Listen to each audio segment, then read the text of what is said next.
Rabid is the highly anticipated remake of the 1977 David Cronenberg film of the same name, directed by Jen and Sylvia Soska, who also co-wrote it with John Serge. It stars Laura Vandervoort, Ben Hollingsworth, Hanneke Talbot, and Mackenzie, to name a few. The film centres around Rose, who's played by Vandervoort, and is a fashion designer who suffers a disfiguring accident, but is given another chance at what she thinks would be life as she knew it before by way of an experimental treatment, which ultimately changes things a bit more than she anticipated, for good and for bad. And this has a knock-on effect for the city at large as more and more people are exposed to Rose. All in all, I think it's a great body horror flick. It's grim, it's passionate, and it oozes style and confidence. It's not afraid to take the premise of the original, embrace it tightly, then completely own it as it becomes its own film. In the early stages of the film, the horrific results of Rose's accident are played out with a real sense of anguish by Vandervoort, who manages to convey the frustration and pain she feels about her newfound situation, often just using her eyes, which is testament to just how skilled she is in her craft to be able to get all this across without words.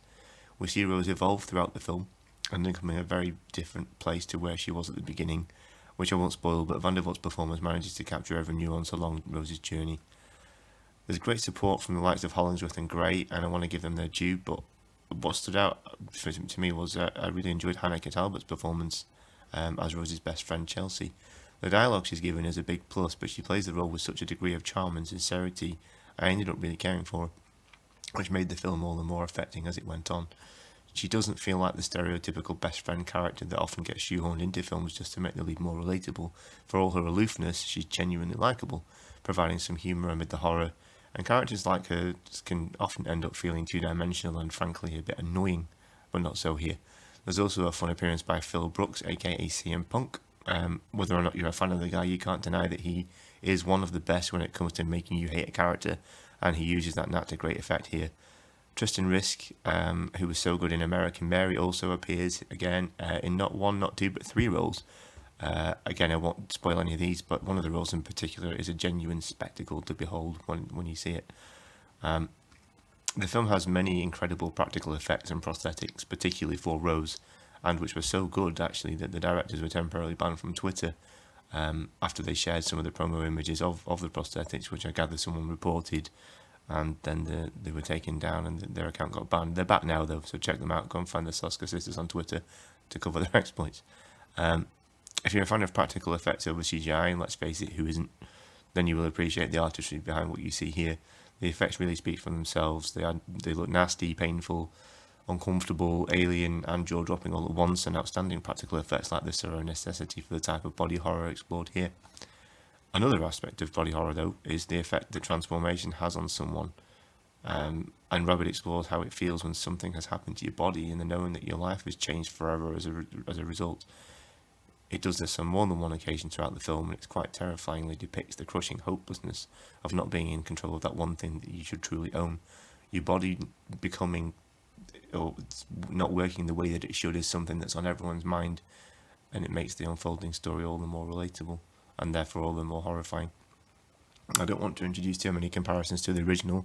Whilst it's deeply respectful, Rabid is very much its own film in the same way that Cronenberg's adaptation of The Fly is such a different beast to the 1958 original. There are a couple of great stings during the finale, the very ending being a real slap in the face once you realise what's actually happening and what the connotations are. I found the ideas of what could be happening after the credits rolled to be highly unnerving and added yet another layer of horror to a film already steeped in it. It's obvious watching Rabid what a labour of love it was for the Oscars. There's meaning and depth to every shot, and every shot and scene, and the narrative and pacing are perfect. Nothing is wasted. I can imagine retelling the story you love as deeply as they obviously love the original must be terrifying at times, because the burden of not fucking it up must weigh really heavily upon you.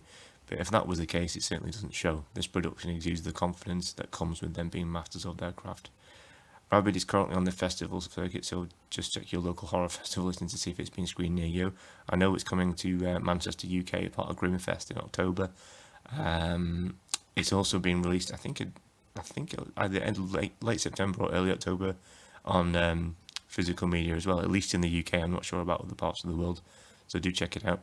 If you want to know more about the Twisted Twins' approach to filmmaking and find out what a penectomy is, I wouldn't recommend Googling it if you are a man.